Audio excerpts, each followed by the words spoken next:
The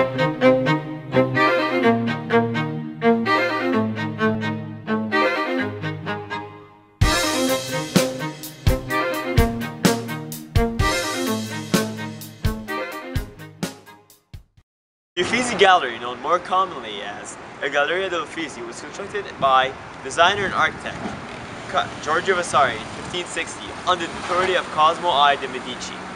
After his death, Vasari was succeeded by architects Francesco I de' Medici and Bernardo Bonatelli, who finished construction of the gallery in 1851.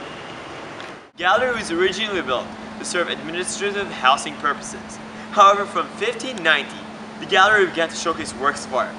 The Uffizi is located in Florence, Italy, and stands between rivers Arno and Piazza della Signora, which is also known as the Civic Square.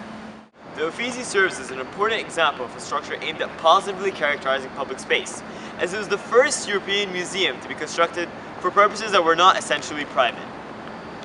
Uffizi's horseshoe-like shape contends that it is a good example of a commons living space. The courtyard carved out in the middle of the Uffizi serves as a popular public space for visitors, providing both shade and a confined public space for relaxation and socialization. Furthermore, the Uffizi's privileged position amongst areas of natural and urban beauty grants it an undisputable splendor. Erected between 1560 and 1584 for an originally private purpose, the Uffizi's Eastern Loggia was the first to feature works of art after being converted into a sculpture gallery. The Uffizi represents an early example of the fusion of public and private areas into one. The exclusivity of the gallery was further diminished with the addition of several other designated areas, such as the Sala of the Hermaphrodite and the Sala of the 14th and 15th centuries. Moreover, this fusion of public and private spaces is further emphasized in the Uffizi's U-like shape, which has created and constructed an enclosed space of security and shelter, where pedestrians can take refuge and enjoy the Uffizi's Piazza degli Uffizi and the enclosure created. More significantly, the courtyard carved out of the Uffizi's U-like shape forms a majestic pathway to the Arno River. This narrow courtyard successfully captures and subsequently magnifies the beauty of the Uffizi as well as the river, in the sense that it forces pedestrians to focus on the surrounding walls as they move through space. This translation through space culminates magnificently in a privileged view overlooking the Arno River in its entirety.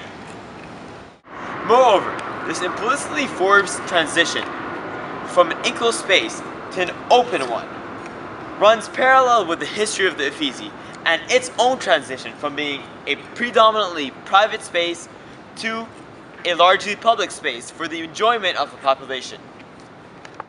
Furthermore, the Doric screen that separates the Uffizi's narrow courtyard and the Arno River communicates the river's spatial condition without blocking it. To conclude, the Uffizi is a timeless symbol of the mastery of Renaissance architecture that represents the dissolution of the partition between public and private areas of space.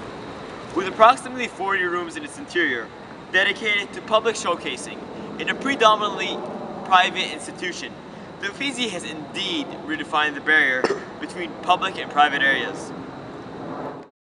The gallery's unique shape forms an effective spatial condition which carves out the piazza, which serves as a walkway within the core of the gallery, summoning sentiments of anticipation and suspense as the Arno River approaches in the distance. Moreover, the Uffizi's historical transition from a predominantly private space to a public one represents its close relationship with the city of Florence, as time progressively embeds the gallery into the city's very foundation, making the gallery an immortal landmark of the significance of architecture.